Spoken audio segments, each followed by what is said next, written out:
नाज़रीन बुलेटिन जो सिलसिलो जारी है। तव्हांखे आम ख़बर ॾींदा हलूं त पार्क लेन रेफरंस में एहतसाब अदालत रेफरंस खारिज करण बाबत आसिफ ज़रदारी की दरख्वास्त रद्द करे छॾी आहे। अदालत पारां अॻूणे स्तर ते 10 अगस्त ते फर्द जुर्म लागू करण जो भी हुक्म ॾिनो वियो आहे।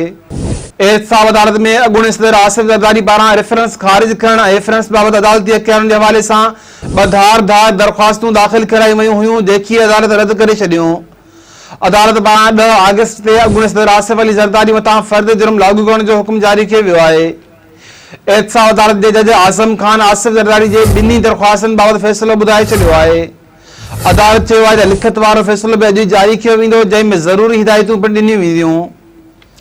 नाज़रीन हिकु भेरो ॿीं असां अहम ख़बर शेयर कंदा हलूं त पार्क लेन रेफरंस में एहतसाब अदालत रेफरंस खारिज करण बाबति आसिफ ज़रदारी की दरख्वास्त रद्द करे छॾी आहे। अदालत पारां अॻूणे सदर ते 10 अगस्त ते फर्द जुर्म लागू करण जो भी हुक्म ॾिनो वियो आहे।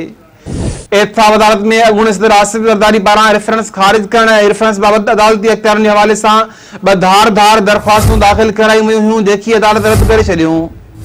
अदालत पारां 10 अगस्त ते अॻूणे सदर आसिफ अली ज़रदारी मथां फर्द जुर्म लागू करण जो हुक्म जारी कयो वियो आहे। एहतसाब अदालत जे जज आज़म खान आसिफ ज़रदारी जे ॿिन्ही दरख्वास्तनि बाबति फ़ैसिलो ॿुधाए छॾियो आहे। अदालत चयो आहे त लिखत वारो फ़ैसिलो बि अॼु जारी कयो वेंदो, जंहिं में ज़रूरी हिदायतूं पिणु ॾिनियूं वेंदियूं।